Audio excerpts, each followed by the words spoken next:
So yes, it is finally here. Actually, it was finally here for everybody else a few weeks ago, but what I mean is it is actually here with me on the desk, AMD and Sapphire's fastest consumer graphics card. Today we're going to do a build with it, and it's not just going to be any old build. Basing a system around this new Radeon RX 6950 XT, and this is not just any 6950 XT, this is the Sapphire Toxic. For those of you that are familiar with AMD cards, if you've been buying AMD cards for a while, you'll know that Sapphire are some of the best on the market, generally speaking. They've got various levels to the range. So they start off with the Pulse cards, which are generally decent performance, affordable, and ideal for gamers that are probably on a budget, but still completely solid, decent, reliable cards. If you were to compare them to a car, I'd say they're like a Ford Fiesta. And then if you want to take a step up, go to the Nitro Plus range, which offers a little better performance. Some might say better aesthetics as well, overclocking potential. I'd probably compare them to something like a Golf GTI. Solid, reliable, good performance. So for those of you that want the absolute best, top of the range, the Lamborghini Aventador of graphics cards, you're going to be wanting a Sapphire Toxic card. These are absolutely for those people that have, you know, worked really hard all year, saved up plenty of money, got rich parents that they're going to tap into their bank account. The Sapphire Toxic card is the one for you. The Toxic 6950 XT, this comes with a 360mm Acertec all-in-one cooler attached to it from stock. Obviously has a heatsink for memory and VRM and everything else, but it is the best in terms of performance, aesthetics, overclocking potential as well is going to be the best with this, and obviously it's going to be the best for cooling, or I'd say second best to custom cooling. For a stock card, you're not going to get anything better, I'd say, than this. Generally speaking, Toxic, it usually comes with like a yellow theme. You can see bits of yellow on the box and stuff. So I'm going to be using some of the EK Cryo Fuel Solid Laguna Yellow in the CPU loop, because I'm going to be building a custom CPU loop with a EK Quantum Kinetic. This is a TBE 300 D5 pump res combo. I've also got a EK Quantum Magnitude CPU block, the one for Ryzen, but it's a bit of a hybrid one that I put together myself. So it's got a plexi top, so we're going to be able to see the yellow fluid inside, a nickel cold plate, and then it's got a black mounting frame on that as well, because that is going to complement the rest of the system. So the Toxic card out of the box, it looks really nice. I really like the look of this card.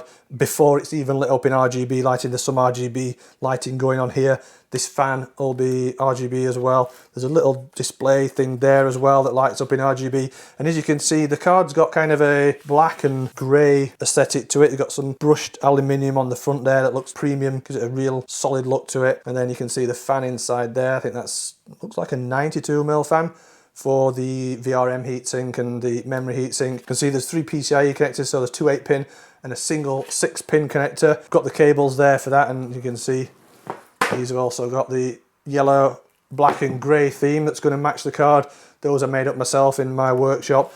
Backplate looks good as well, so turn it the right way around. Got a nice black and grey theme going on the backplate as well. I think this is another area here that lights up with RGB lighting.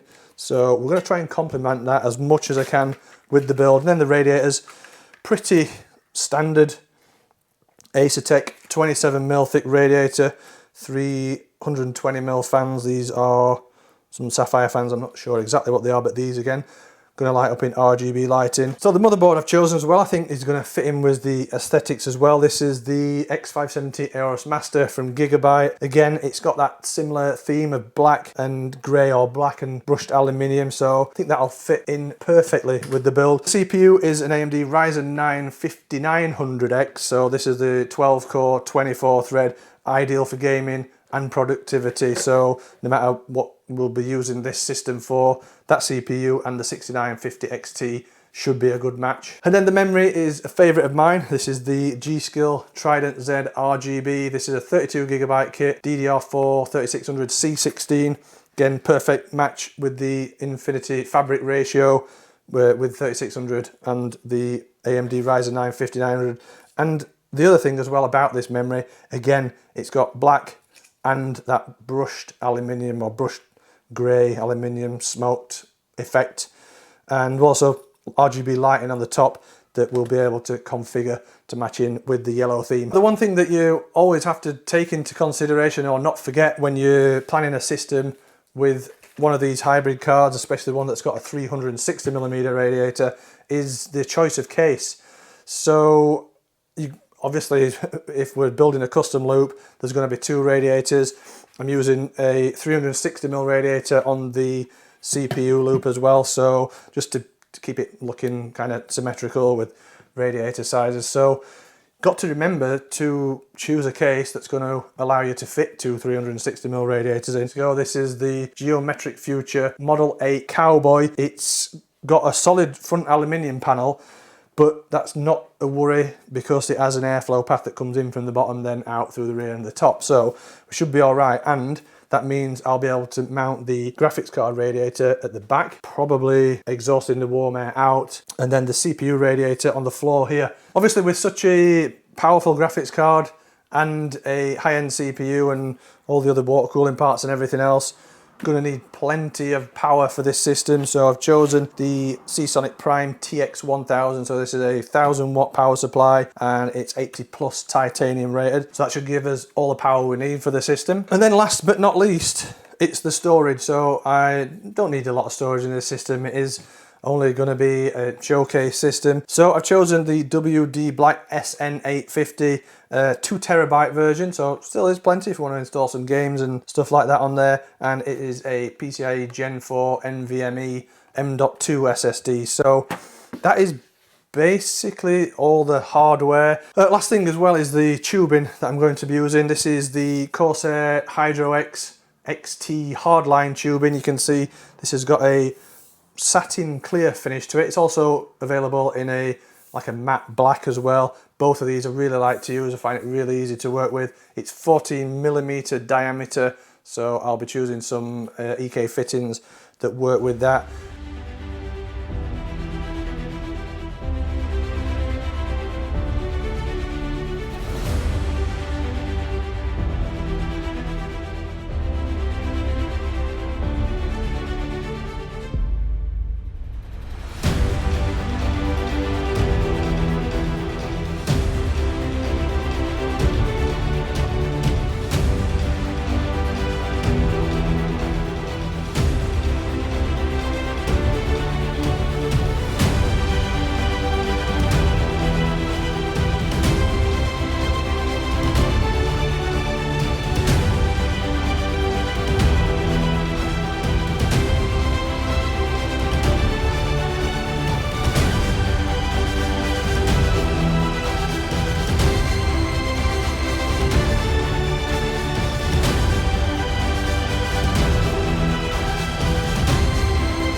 So as you can see, the build's complete. It's turned out looking pretty much as I hoped it would do. I had to make one or two minor compromises. I'll come back to those in a sec. But I do love the way it looks with the dark blacks, those brushed aluminium and silver parts, and then the bright yellow highlights, really setting off the Toxic theme. I love the job that Sapphire has done with the aesthetics of the card. It's not too in your face, it's quite a subtle design, but it's got a real unique look to it. I think it's designed so that it'll fit more or less with any kind of system theme, not too difficult, as long as you've obviously got space for the 360mm radiator in your case, which is the main thing. In terms of the compromises, the main one was the pump res combo. I originally planned on mounting it horizontally on top of the radiator on the bottom of the case, but there was a bit of a problem with space. The back radiator didn't quite allow enough space to fit that in horizontally, so I mounted it vertically. Still looks all right, but it does cover up some of the cables that I spent hours making, which is a slight disappointment, but I still like the way it looks. I still gotta say, I think it looks great. Let us know what you think of it in the comment section. Is this some kind of thing that you would like? Would you build a system like this? Anything else you would do differently using these parts?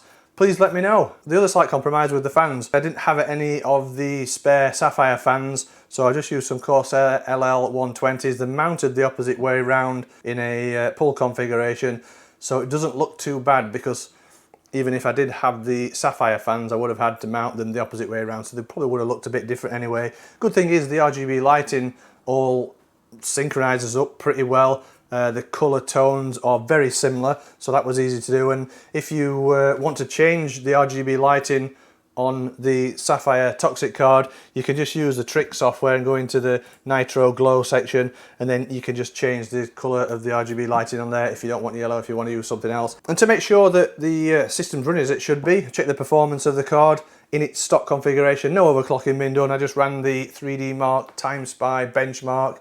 You can see the overall score is just over 20,500, which is an excellent score. And the graphics score, which is the important one, is 22,514, which even with the card stock, that's brilliant performance.